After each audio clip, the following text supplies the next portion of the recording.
Today is Friday, April 24th, 2026, and you have found the Living Youth Podcast.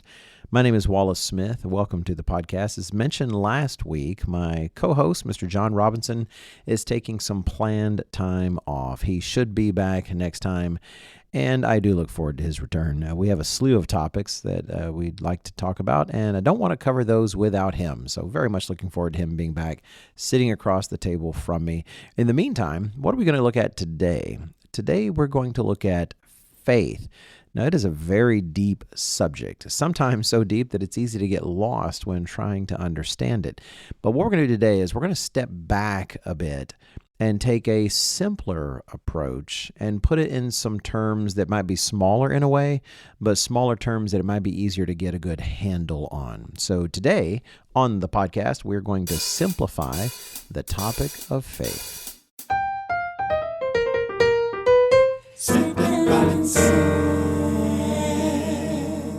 Thanks for holding through the music, and welcome again to the podcast. It really is a bit lonely here in Mr. Robinson's office where we have set up our studio, but he'll be back next week. And again, I can't wait to have him back in the quote-unquote studio. So I wanted to kind of start off before we jump into these three facets. Why this topic? I mean, it's easy to think, this is a religious-oriented podcast. We talk about the Bible, biblical thinking. Why this topic? Well, faith really is often misunderstood, and it's easy to misunderstand when we're young and we have less experience in our lives, but I'll be upfront, it's not just misunderstood exclusively by the young. Sometimes you see great misunderstandings about faith amongst those who are not so young. In fact, here is one of my quote-unquote favorite misunderstandings, and it's by I say well-regarded author. He's gotten himself into some trouble that I actually kind of respect. He is an epistemologist and works in philosophy departments. Well, actually, right now, I don't think he's working in any university because of some of the ruckus he kicked up. His name is Dr. Peter Boghossian, and you might see him when it comes to different intellectuals who are sort of attacking the quote-unquote woke principles and movements and such. And he's among that. He and two other individuals, I don't want to say their names because I might not get both of them right. But regardless, he and two other individuals, two other academics, had made a real stir when they exposed just some of the low standards of many academic journals by generating a whole host of absolutely ridiculous studies that were not actual studies.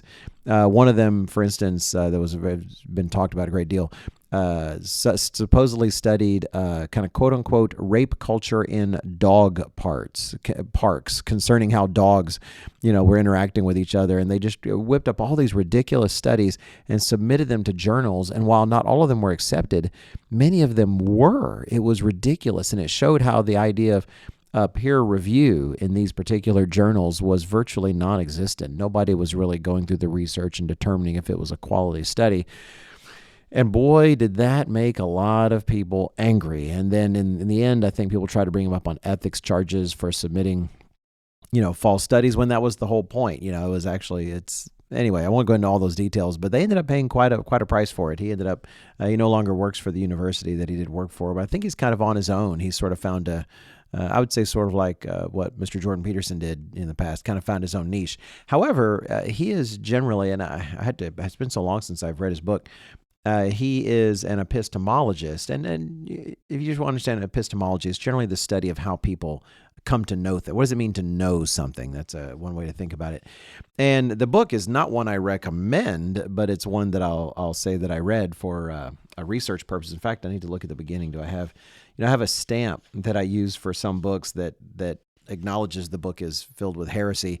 It's a stamp. I remember I gave a copy to Mr. Gary Amen. I don't know if he ever used it, but I like to stamp that in books. So if anyone ever borrows a book, they understand, look, I don't believe everything in this book. I've got it for the sake of research.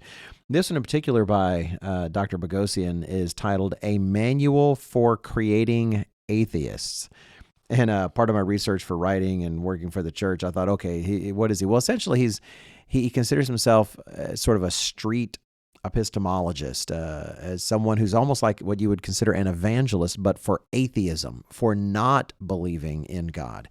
And the book is meant to be a manual for trying to grow in the skills to really encounter people on the street and do like you see some of these mainstream, I say mainstreams, some pretty hardcore, but evangelical Christians out there in the world, quote unquote Christians, who do the same thing. They encounter people and they try to challenge them on their lack of faith. Well, he does that, but in the reverse. He tries to encounter people on the street who do believe in God and then tries to dissuade them from doing so. So it's very interesting, and it's not. Anyway. I'll just get into his definition of faith, quote unquote. He's got a couple. One of the, and I will say that the first one is probably one that many mainstream Christians, quote unquote, are sympathetic with. His first definition he gives is belief without evidence. So it's interesting that he calls it that. That's something that'll kind of come up in this, but really what he builds the most on, in my experience with his book, is his second definition. His second definition is that faith is, quote, pretending to know things you don't know. And then he talks about how ridiculous that is. So like he takes statements like, my faith is true for me, which admittedly is given the context he's attacking, I kind of understand where he's coming from. But still, he interprets that then what that means is pretending to know things I don't know is true for me.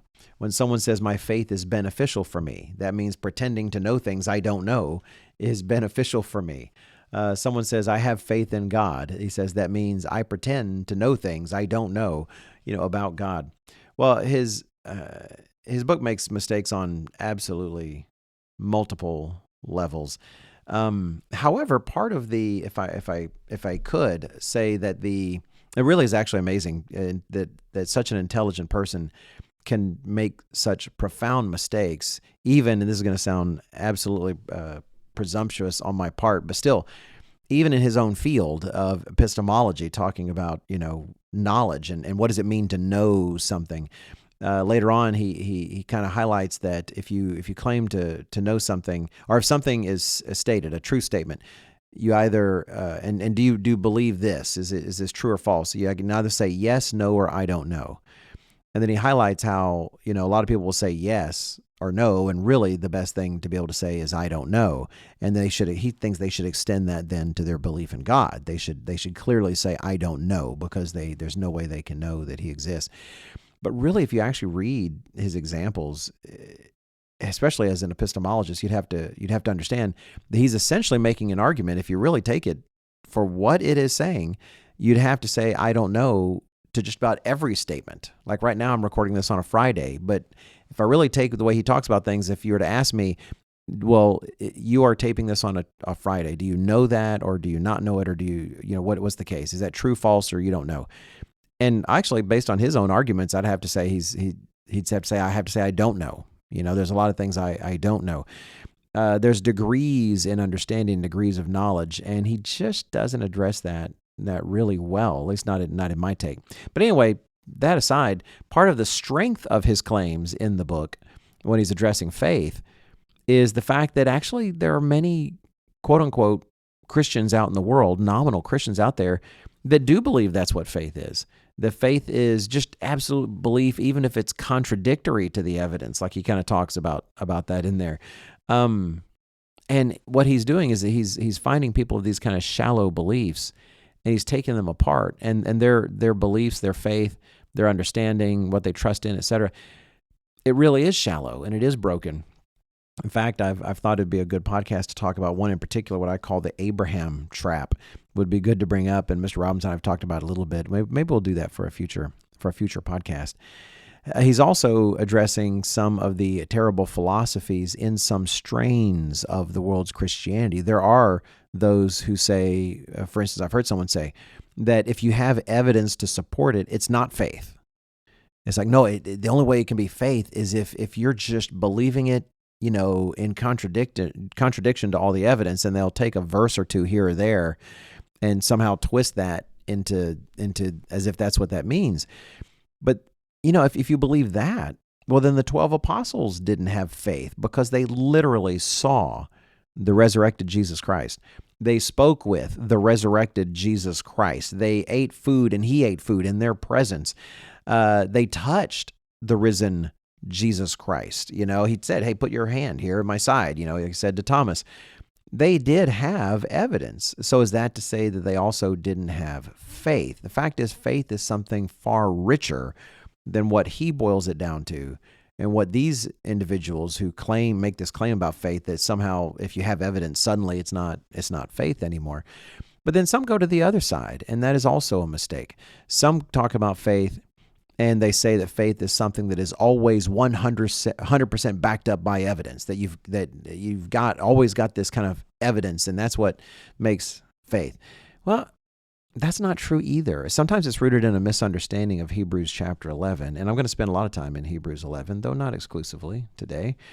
But in Hebrews 11 and verse 1, we see this verse that says, "Now faith is the substance of things hoped for, the evidence of things not seen." And sometimes that can be misunderstood to be as if it implies that, well, see, faith is always backed by evidence. Faith is that. Well, that's not exactly the same thing either. This verse isn't saying that. It is saying that faith becomes something that itself can serve as evidence. It itself serves as evidence of the coming things that have been hoped for. The evidence that the things that are not seen actually are real.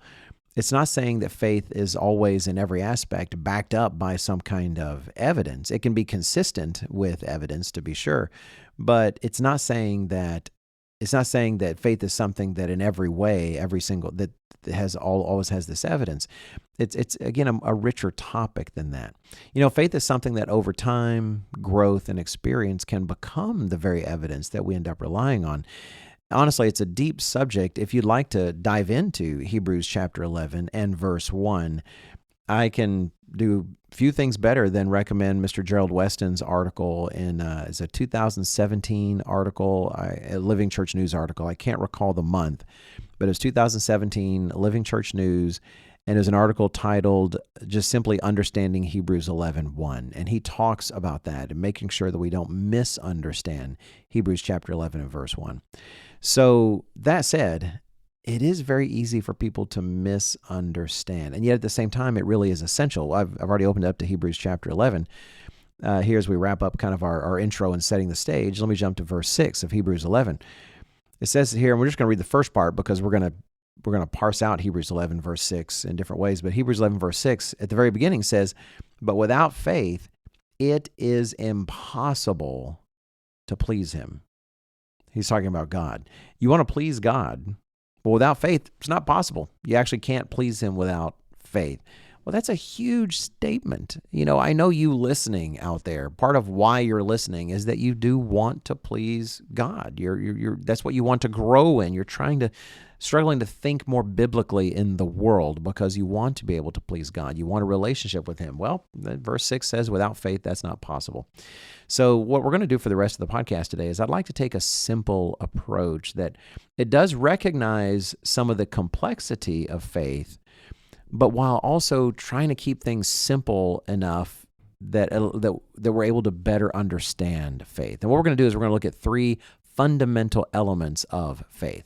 Now, each of them in their own ways, for me at least, are easier to grasp, and yet at the same time, they're each rich in their own right. I know I use the word rich a lot because I struggle to find a better adjective that describes what I see in concepts and ideas, even in people, God's plan, the world.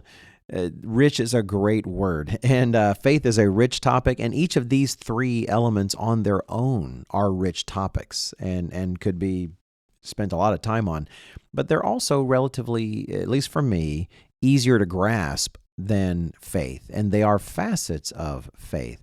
When we put them together, we do have a better picture of faith. Maybe it's a bit oversimplified, and yet it truly is a worthwhile and valuable picture. So that's what we're going to do today. We're going to focus on those three facets. And so what's first? First in these three facets, I want to say that faith involves belief. In some ways, this is perhaps the most basic element of faith, but faith involves belief. We just read from Hebrews chapter 11 and verse 1. Let's continue in that and hit this next statement. Hebrews chapter 11, verse 6, starting it over, it said, "But without faith it is impossible to please him.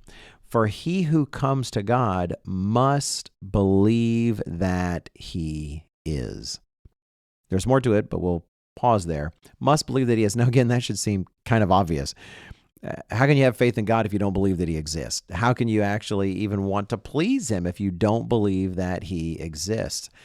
But that said, let me just take a quick little, very brief side trip to say that if you look out in the world, you look out in some seminaries, if you will, some with all their academic work and there are people trying to be ministers or priests or whatever the case might be, you will find those who actually don't strongly, not all of them, I'm not trying to condemn them all, but you will have those, and some of them get very popular in the academic world here and there, who don't actually believe, for instance, that Jesus Christ was the Son of God or that he was born of a virgin.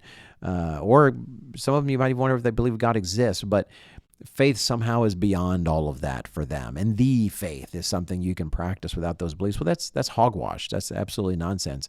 You do have to believe that God exists. And belief is one of the major and most fundamental facets of faith. Again, a very rich topic. But here's what I want to address about faith, about belief. And that it's not just a digital binary entity. It doesn't just exist in a sort of binary condition. I'm not trying to talk about woke talk about binary. I mean, like for instance, in the digital world, you have a value that is either 1 or 0. Of course, we'll get to quantum computers eventually, and that'll sort of change all of that with qubits. But you have a bit of information. It's either 1 or 0. It's either on or it's off. The answer is either yes or no. And so belief is not like that, not in reality. For most of us, belief is not just I do believe or I don't believe. When it comes to God, we tend to be a mixture of things. And that's actually one of the errors that I mentioned earlier in Dr. Peter Boghossian's book. He kind of treats everything as if that's the case. It's either yes or no, or you don't know, and he's trying to get people in the I don't know realm. And some of them, frankly, that he's talking to should be in the I don't know realm. But honestly, understanding and belief is far richer than that. And not just because you're talking about belief in God. That's belief in your spouse's love for you or your parents' love for you. That's belief about all sorts of things. Belief is not something that's just kind of a switch one way or the other, at least for most of us. And it can vary from thing to thing. One of my favorite statements that reflects this, and I may have mentioned it in a sermon that perhaps you've heard, because some of these passages like this I tend to go to a lot because I have personally benefited from them so often. It's a passage in Mark chapter 9, and I won't read the entirety of the passage. I'll just set the stage. You have this man who has a boy that has essentially been possessed by an unclean spirit. And he's brought it to the disciples, and the disciples were going to cast it out, but they couldn't, And Jesus Christ explains to them later, it's because, you need to be fasting. You need to be closer to God, for addressing some like this. And so and it really was terrible for the child. And you can imagine, which is important for this passage, what it was like for the father. It says that, the child has a mute spirit. It says in verse 17 that he would throw himself down, foam at the mouth, gnash his teeth, do all of these kind of things, and they just couldn't cast him out. So verse 20 is where I want to jump in to get just a little bit of context before we see the statement. So it says that they brought him, that is the boy, to him, that is to Jesus. And when he saw him, immediately the spirit convulsed, and he fell on the ground and wallowed, foaming at the mouth. I kind of bet he did, because that spirit in the boy knew he was in the presence of the Son of God. And so verse 21, Jesus asks his father, how long has this been happening to him? And the father responds, from childhood. And this is the father responding, he's often thrown him both into the fire and into the water to destroy him. But if you can do anything, have compassion on us and help us. He knows Jesus is a healer. He knows that he's done remarkable things, and he's asking him to please relieve their situations. So here are the key two verses for our topic today. Verse 23, Jesus said to him, "If you can believe, all things are possible to him who believes." Verse 24, immediately the father of the child cried out and said with tears, "Lord, I believe. Help my unbelief." And if you've listened to these podcasts for any length of time, you understand why I love that statement talking about richness. We are mixtures of things, and this guy was, maybe outside of his son's circumstance, he did believe in the power of God very fully. And I'm speculating here about this man that, based on this one statement, that yes, he did believe God created the world. He did believe, maybe that God's law was a revelation of who that he should obey. And yet his son has suffered so long. And the idea that God could or would heal him or something is something he didn't necessarily know, and as we'll talk about, God does allow us to remain in our with our burdens sometimes for a larger purpose. And so it wasn't just, do you believe that I'm going to do this? Do you believe that it's at all even possible? Do you believe? And he just struggled. And I love that statement because it's irrational in terms of the logic of the words, and yet as an expression, because language is not mathematical, as an expression of the Father's actual state, it's just remarkable and revealing. I believe, help my unbelief. That's really true of all of us. We are mixtures and degrees, and even if we feel really pretty solid, like Paul says to the Corinthians, I've said before, I think even in the last podcast, I'm not sure, let him who thinks he stand take heed lest he fall. Actually, it wasn't the last podcast. I think it was the last sermon I gave. It's easy. Then God can bring up larger things to challenge us, to help us grow in that regard. Myself, I've been baptized now for not quite 40 years, but I'm getting there. And I can look back at the strength of my belief in God and in Jesus Christ and his plan and his word. And I did believe back then, but I believe that much all the more now than I did then. And I do believe, this is getting into some of this, that say if I live another 40 years, I'm going to be in my 90s, but that in the future, I will believe even more, that my belief will be that much more deep and profound and unshakable, which then implies, well, then it's a little more shakable now than it will be in the future. And it was more shakable when I was younger than it is now. We have degrees of belief. It's something in which we grow. We are mixtures. And for those who just say, I have rock solid belief and nobody can cause me to falter, well, go back and read the example of Peter, because Peter said similar things, and then he had to be humbled by God through the events leading up to the crucifixion to see something differently. You go look at Job. Job's faith was astonishing, and yet there were just little things here and there that God was able to raise him up to a higher degree. We're going to see that this fact that we are complex and that we're rich and that that we're degrees, if you will, is going to apply to all of the facets of faith we're going to discuss today. But for right now, before we move on, let's wrap up with belief. There's a passage I'd like to highlight. We'll be seeing it more than once in today's podcast, and that's in 1 Corinthians chapter 5. Here in 1 Corinthians 5, Paul is talking about what he looks forward to, which is no longer being stuck in this physical dwelling, meaning this physical body, but actually being clothed with the spirit body, the heavenly body, if you will, the resurrection body that he looks forward to one day at that time when he will be with Christ, forever. And so we'll get a bit of context, but the key verse is towards the end.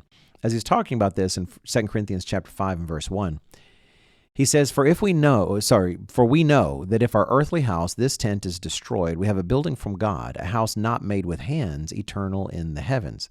Now, Dr. Bogosian might say here, well, we know that. Is that the case? We know that? Well, yes, because part of our evidence is the Scriptures, and we have cause to believe that the Scriptures are faithful, so that's a whole nother topic. But Moving on from this, he says, this is what we know. Verse 2, for in this we groan, earnestly desiring to be clothed with our habitation, which is from heaven. If indeed, having been clothed, we shall not be found naked. For we who are in this tent groan, being burdened, not because we want to be unclothed, but further clothed, that mortality may be swallowed up by life. What's a neat picture. Verse 5, now he who has prepared us for this very thing is God, who also has given us the Spirit as a guarantee.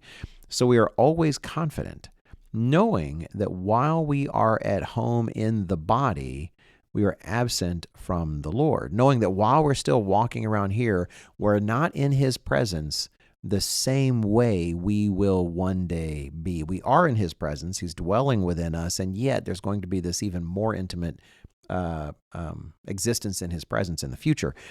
But then he gets to verse 7, which is where I'm aiming. Because we know all these things, he's saying, how do we know them?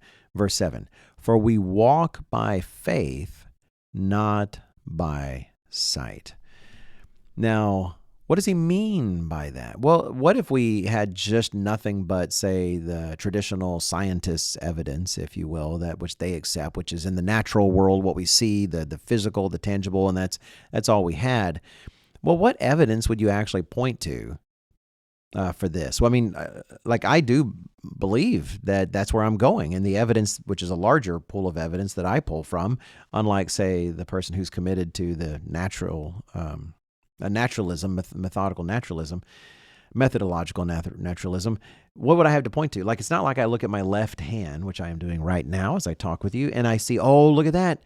You know, up till now, only my pinky had been transformed into this new glorious body. But now I notice my ring finger also has been transformed. So now I've got two fingers that exist in this beautiful, glorified, natural estate, even though the rest of my body is still physical. So I can't wait. If I extrapolate what's going to happen here, at this rate, I can expect my entire body to be one day converted.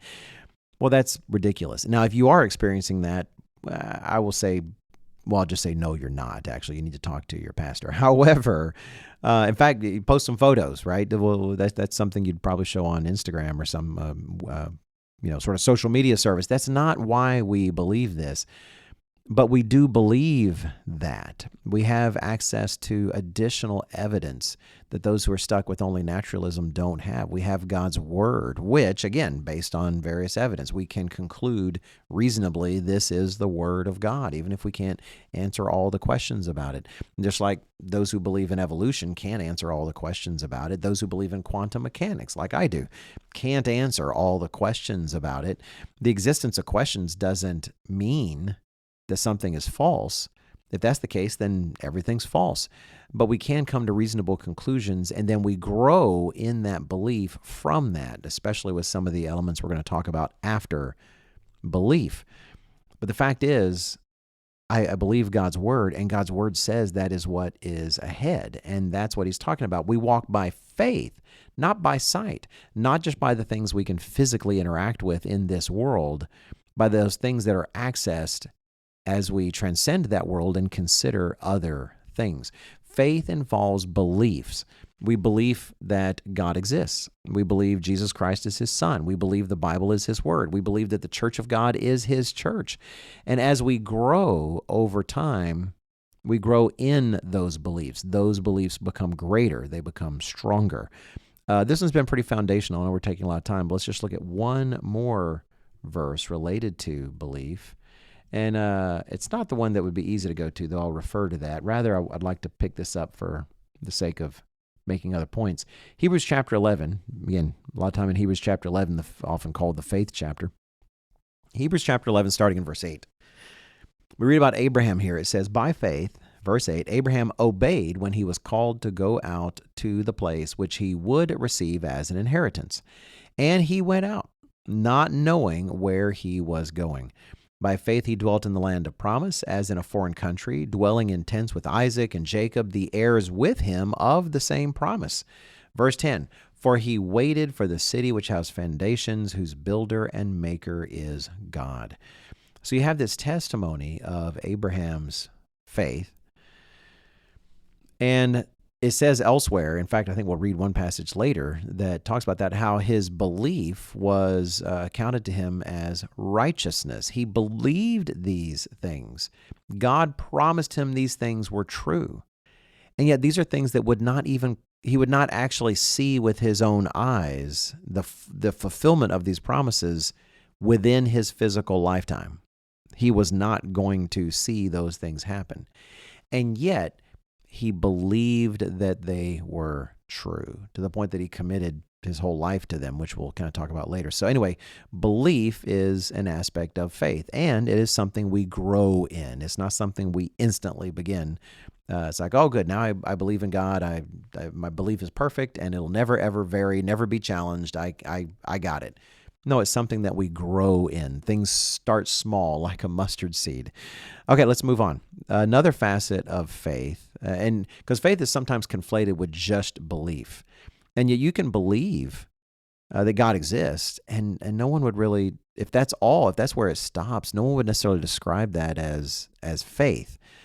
In fact, explicitly, the demons believe, as we'll get to later in James. They believe and they tremble, but no one would credit them with faith, at least not what we call living faith at all. There's more to it. And so the second aspect that I thought we'd discuss here on the podcast together is trust. Faith involves trust. And Abraham, the example we just read, is a good example of that. You could say that his belief was more than acknowledging that something was true. It also involved his trusting God. He trusted God's promises, and that is kind of the second element. And so to a certain extent, understood rightly, Hebrews chapter 11 and verse 6, the passage we I think we began with it. I'm not sure if it was the first thing we read. It kind of addresses this as well. Let's go back to Hebrews 11 verse 6 and start again, but let's read a little further. Again, what did Hebrews 11 verse 6 say? It says, "But without faith, it is impossible to please him. For he who comes to God must believe that he is," we've already covered that, believing that God exists, and the next part, that he is a rewarder of those who diligently seek him. Well, that's more than just believing he exists. That is a certain trust in him. Because I'll be up front, the rewards don't always come, obviously, in this life. Abraham is an excellent example. The reward of his believing in God's promise, he was not going to see in that life. That was something that was going to come like 400 years later, plus a lot of details there. 2 Corinthians chapter 5. Let's take a look. 2 Corinthians chapter 5. And going back to that passage that we read earlier. It says there in 2 Corinthians chapter 5, what did we read a while ago? After talking about how he looks forward to the resurrection, we see in verse 7, he says again, "For we walk by faith, not by sight." Now, we touched on this because all these things do intermingle. They're part of one whole, so it's not like the boundaries between them are hard and fast and not fuzzy at all. In this case, belief and trust.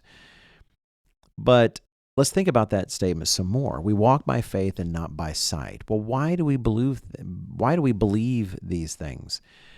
And it's not because we see our arm increasingly growing over time. Like we said, there is evidence, but what do we consider as the evidence? It's not just that we're measuring the light output of our bodies and seeing that somehow we can measure the lumens and they are growing over time, or we see our mass changing in some kind of way that can't be accounted for by all the physical substance. Therefore, we must be building some intangible thing. Well, no, part of our evidence is God's Word. And God's Word is something we trust in. When God says something, we trust that.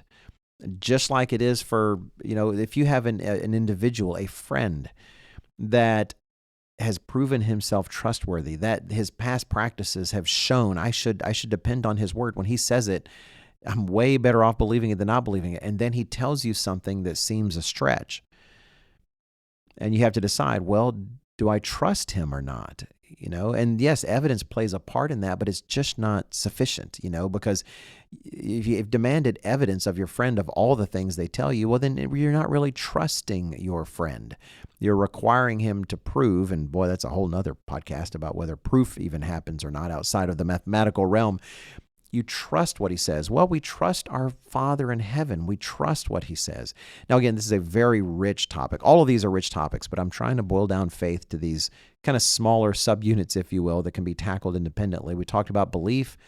So talking here about trust, what does trust actually mean? And this is where misunderstanding also falls.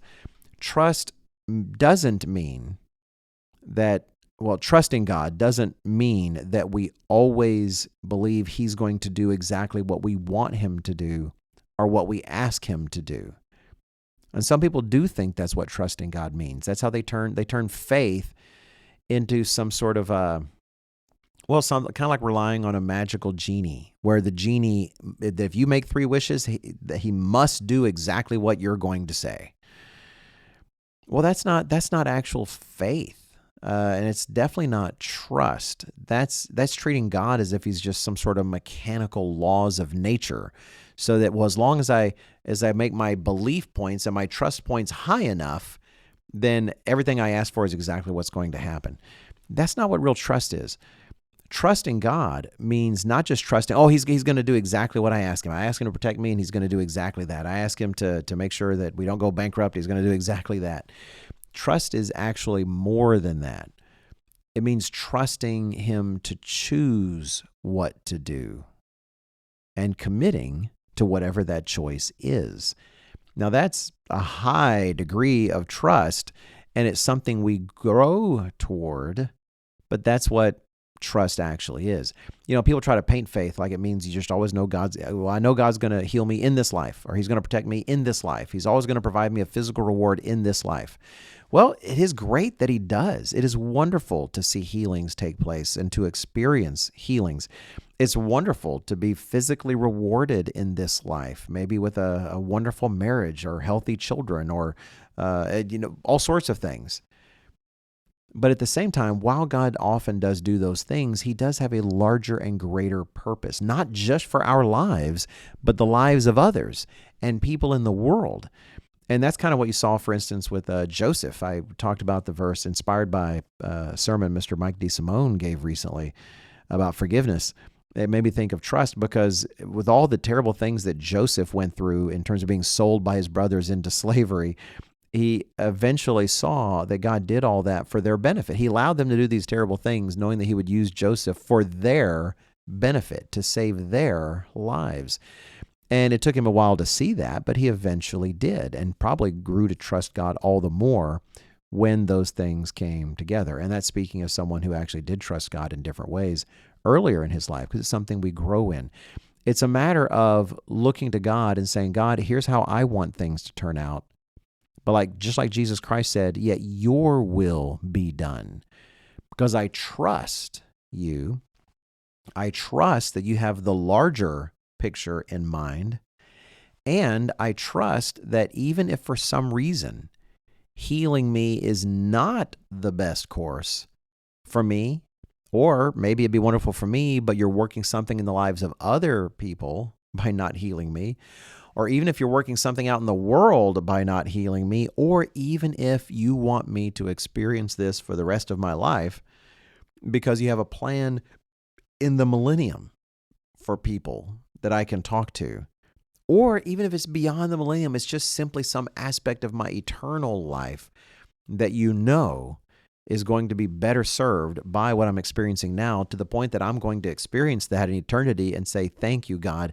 Thank you for not ignoring, but saying no to my request, because I see now how I've benefited. Now that takes some trust. That is trust. And we see that reflected in the Bible.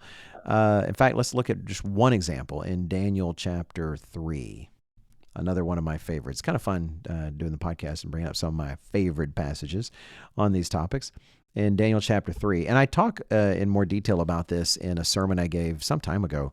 I can't remember, 2021, 2020, somewhere around there. But the title was The Shallows of Counterfeit Faith. And I'm pretty sure that was the title. I haven't looked it up. I should have. Just like Mr. Weston's article, I'll try to remember to add a link to that to the website, to the livingyouth.org website. In Daniel chapter 3, we have the tale of Shadrach, Meshach, and Abednego, faithful Hebrew servants under Nebuchadnezzar. I say servants, they were captives. If they had their druthers, they wouldn't have been there, but there they were, and they had positions of authority because God had blessed them in great ways. And Nebuchadnezzar had created a massive idol, and everyone was supposed to bow down before that, and if they didn't bow down before that, they were going to be thrown into a fiery furnace. And yet it comes to his ear, as much as he liked Shadrach, Meshach, and Abednego, they were not bowing down to the idol. And so he confronts them and says, oh boy, let's see. I'm just going to jump into verse 15 just to get a little bit, because he's saying, look, hey, come on. Are you guys not doing this? Here's what's going to happen. You got to do this. Verse 15 of Daniel 3, he says, now if you're ready, at the time you hear the sound of the horn, flute, harp, lyre, and psaltery in symphony with all kinds of music, because, man, those heathens knew how to do their worship services. Honestly, just like a lot of evangelical mainstream Christians out there do. Boy, they know how to coordinate all that music and build up a kind of emotional moment. And he says, if you hear that and you do, and you fall down and worship the image which I've made, good. That's what he wants. He's kind of rooting for these guys, but also furious because they're abjectly, just in front of everybody, they're disobeying him. He says, good, but if you do not worship, you shall be cast immediately into the midst of a burning fiery furnace. And who is the God who will deliver you from my hands? Well, verse 16, they answer. Shadrach, Meshach, and Abednego answered and said to the king, O Nebuchadnezzar, we have no need to answer you in this matter. That is, you kind of already know the answer. You've been exposed to this God. This God is the answer to your question. It says in verse 17, if that is the case, if we don't bow and you throw us into the furnace, our God, whom we serve, is able to deliver us from the burning fiery furnace, and he will deliver it. The emphasis in a sense really is on he, and you know that from the rest of the statement, and he will deliver us from your hand, O king. Now notice they believe God's power. They believe that God has the ability to do this and that he does exist. And so they're telling him, well, because he asks in verse 15, who's the God who will deliver you? They're saying if we're delivered because we've just been thrown into a fiery furnace, he's the one who will deliver us because he is capable of doing so. And the way a lot of people treat faith, that's where the statement would end. And they say, oh, they expressed such faith, and there they were, and they were saved, just like they said. But that was not the pinnacle of their expression of faith. That was their statement, at least the way I'm terming it for the sake of this podcast, that was their statement of belief. They believe that God exists. The God they exist is real. And the God that they worship, the God they exist, I don't know what I said there. The God they worship is real. However, to me, the pinnacle of their faith is the statement in verse 18. And that's where they continue and say, but if not that God doesn't exist, but if he chooses not to save them. Now, if that doesn't happen, they're about to die. And this is their last opportunity to make a statement. So they say, but if not, even if he doesn't deliver us, let it be known to you, O king, that we do not serve your gods, nor will we worship the gold image which you have set up. That is the important, that's the key. You know what they did not have the chance to read is all the verses that come after. They didn't have the chance to read Daniel chapter 3. They were busy living it. And that trust means trusting God with the decision. They didn't just trust that God would save them. They trusted his choice. Either he would choose to save them or would not choose to save them. They know what they wanted. It doesn't say it here, but I firmly believe they did want to be saved. That's just, why wouldn't they? I mean, I would assume that they did. But still, they put it in God's hands just like Jesus Christ did in the Garden of Gethsemane, and they left it there. That is the trust that is this facet of faith.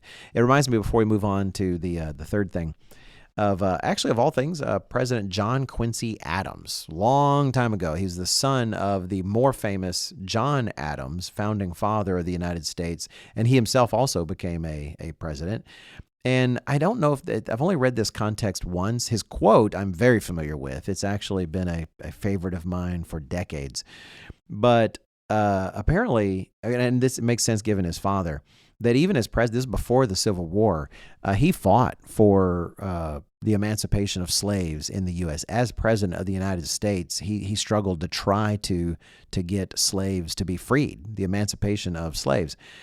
And apparently the context of the quote, which I'd not actually read before, was when he was stopped by a reporter and asked, why does he keep doing this? It keeps failing. Nobody's interested in pursuing it strongly. Why does he continue to try to free the slaves in the United States when clearly the effort wasn't going anywhere? And he replies, duty is ours. Results are God's. And I love that statement, because it really is. He didn't know what was going to happen in his life, and it didn't really happen until the Civil War took place, right? And Abraham Lincoln made his proclamation and such, and even then it took a while to live out the reality of that. All he knew was his duty, and he was going to do his duty. He didn't do his duty because he knew the results were a given. Those are in God's hands, but he was going to do his duty in this life. And that really is trust. We're not doing the things for the physical reward. We're trusting God's promises, and whether the healing comes in this life or whether it's the glorious healing, just to pick on healing, of a beautiful and glorious body for all eternity, to the extent that we never even remember the time when we had a broken body because it's infinitesimally small compared to reality. That is we trust God's promises in that regard. So, that said, let's move on to the third. We talked about how faith involves belief. We talked about how faith involves trust. And then finally, faith involves obedience. Faith involves obedience. And so we'll talk about this in a few different ways, but since I kind of like to go back to 2 Corinthians chapter 5 again, because there's little subtleties that are hard to miss. What was in 2 Corinthians 5? We had that Paul was talking about how he looks forward to the resurrection body. And after he talks about it, he doesn't just say, for we believe in faith and not by sight. He doesn't even say we trust in faith and not by sight. In 2 Corinthians 5:7, after saying all these things, he says, for we walk by faith and not by sight. Walk is, I'm going to overuse the word rich again. It's one of those rich words that carries so much. It's kind of like when Christ says, abide with me. Your walk is very much a picture of what you do, the actions you take between point A and point B. It's what you're doing with your arms and your legs, what you're doing with your body, really what you're doing with your mind, since your mind is actually an active process. Often it's in subjection to our will, maybe not as much as we'd like it to be, but that's why we're working on it. And our walk is one of obedience. Someone who is in complete disobedience to God, just ignoring all of his commands, doing whatever it is they want, that's not walking by faith. It might be believing that God exists.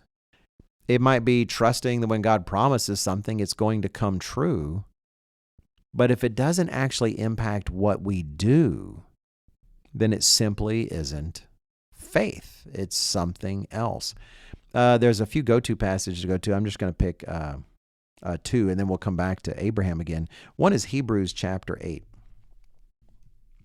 And understand when I say this that I'm not trying to use these words in a mathematical sense, because Paul's going to use the word belief here, and I'm talking about faith, but I hope you understand that it still applies in this case. In Hebrews chapter 3, and he's talking about ancient Israel and how, as usual, things didn't go well. There's a lot of reasons for that, what God was trying to teach all of us in Israel's example.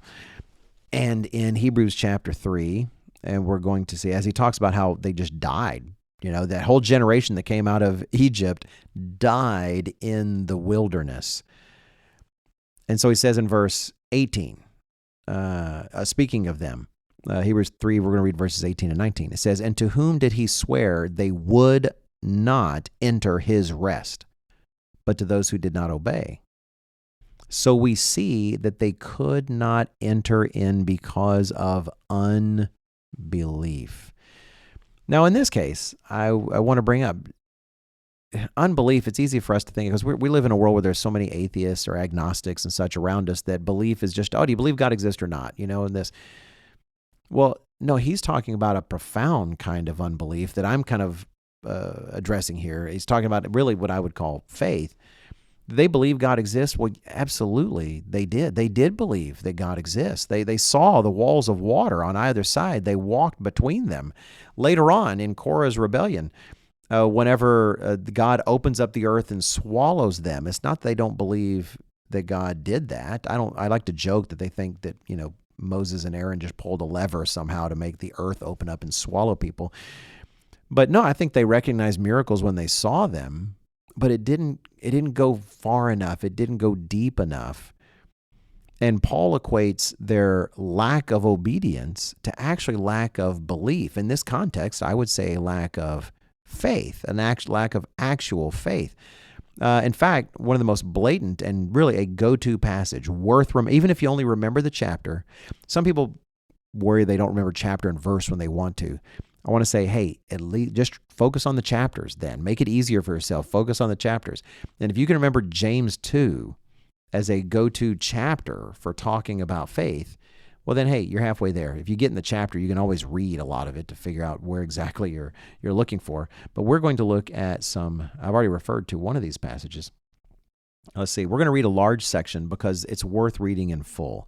We're going to start in chapter 2 of James, verse 14, and we're going to go all the way to 26, talking about this connection between obedience and faith. So starting in verse 14, James says, "What does it profit, my brethren, if someone says he has faith but doesn't have works? Can faith save him? If a brother or sister is naked and destitute of daily food, and one of you says to him, 'Depart in peace, be warmed and filled,' but you do not give them the things which are needed for the body, what does it profit?"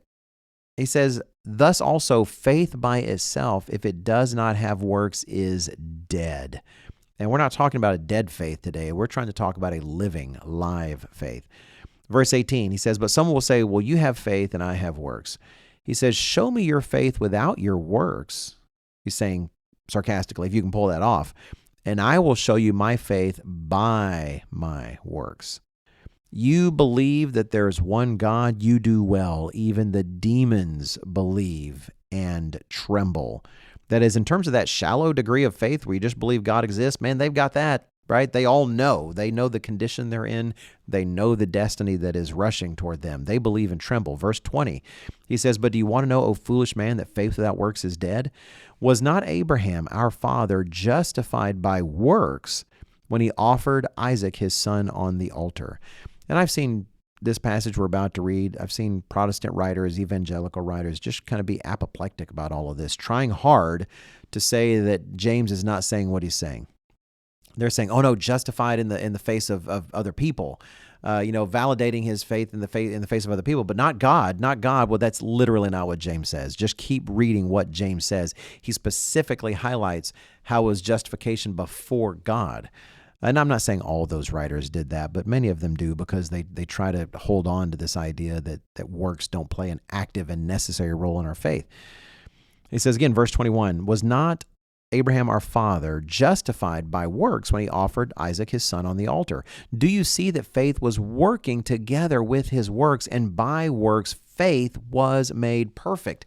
There's an interaction with faith in which faith is completed. Faith grows. Faith is perfected by our obedience. Verse 23, "And the scripture was fulfilled, which says, Abraham believed God, and it was accounted to him for righteousness, and he was called the friend of God." Notice, it was in the works, James says, that his faith was perfected and his belief was truly established as real, and it was accounted to him for righteousness. Verse 24, "You see then that a man is justified by works and not by faith only. Likewise was not Rahab the harlot also justified by works when she received the messengers and sent them out another way? For as the body without the spirit is dead, so faith without works is dead also." So when he talks about in verse 24, this not by faith only, he's talking about the kind of faith that demons have, the kind of faith where, yeah, you believe a fact, but it doesn't impact your choices and how you act. No, living faith has that there as well. It's a dead faith that doesn't have any obedience, because obedience is an essential ingredient to the kind of faith we're talking about. And so with that said, let's go back to Abraham's example and ask ourselves some questions about that, because we read about what it said in Hebrews. Let's jump there again. How in Hebrews chapter 11 and verse 8, it doesn't just say in Hebrews 11 verse 8, by faith Abraham believed. It says by faith Abraham obeyed. That's what James is talking about. So let's ask this question. What if Abraham had not acted? What if God said, hey, sacrifice your son, and Abraham said no? Or he said yes, but just never actually got there and did it. What if God had told Abraham, hey, go out to this land, I'm going to make you this amazing person, you're going to have all this progeny, etc. And Abraham had never done it. Maybe he believed God was real. Maybe even trusted that when God said something, it was true, that trusted that if he had slain Isaac, God had the power to resurrect it. He just trusted that that would be the case, but didn't actually obey. Who here would have called it faith? None of us would have. He would not be the father of the faithful. So as we grow in obedience, we're also growing in faith. And again, it's not 1 or 0, it's something we grow in. Well, let's wrap up. I hope all of this has been helpful. And I'll say, I've been thinking about this. If you would be interested in hearing Mr. Robinson and I talk about some very specific and practical ways in which to grow faith, let us know in the comments there. If your podcast platform has a place for comments. I know YouTube does. I know Spotify does. Or if you're at livingyouth.org, the website, there's comments. I think that you can leave a comment on the actual page where we post these things. It's also, I guess what I'm saying, this is also a good time to remember to ask all of you to please like the podcast and subscribe to it if you can, if you're willing to do so and it's benefiting you. Also, people discover the podcast by you're sharing it. We thank you so much for that. If you ever hear one that is helpful, we do hope that you'll share it with other people. And so I'll just wrap up today by saying that, yes, faith is vital. Without faith, Scripture says we cannot please God. And yet it doesn't have to be some magical or mystical thing. It involves these things that we can access, that we can understand. It involves belief. It involves trust. It involves obedience. I mean, there may be more to it, but even if you just begin with only those 3 things, you'd find yourself miles ahead of where most people are in terms of understanding faith. And again, what I've hoped to emphasize is that it's not just a binary 1 or 0 thing, yes or no thing, or on or off thing. It's a rich thing in which we vary. We have room to grow. We have places where we're solid and places where we need to be more so. We grow in faith. When Jesus prayerfully chose his 12 apostles, the men that he would ask to commit their entire lives to his cause, and even to be willing to die terrible deaths for it, as many of them did, he himself described them multiple times as being of little faith. And yet that didn't disqualify them from being disciples, because you know what? We all start somewhere. In the end, we know Galatians 2:20, if you read from the King James Version, which gets it slightly more accurate in its take on the verse, that it's eventually the very faith of Jesus Christ himself that God the Father and his Son are cultivating in us over the course of our lives. That is Jesus Christ's own faith, not just our faith, but his own faith that he had, which was absolute. In terms of 1 and 0, it was a 1. In terms of true or false, it was true. In terms of yes or no, it was a yes. And that's what he's cultivating in us. So be willing to give yourself a break if you're not as filled with faith as Jesus Christ was immediately in your walk with him after baptism. That faith is the destination. It's not where most of us are right now. But at the same time, don't let the grass grow under your feet either. Talk to God about it. Ask him to help you. Ask him to help you grow in your belief. Ask him to help you grow in your trust. And ask him to help you grow in your obedience. And as you grow in these things, you will be growing in faith.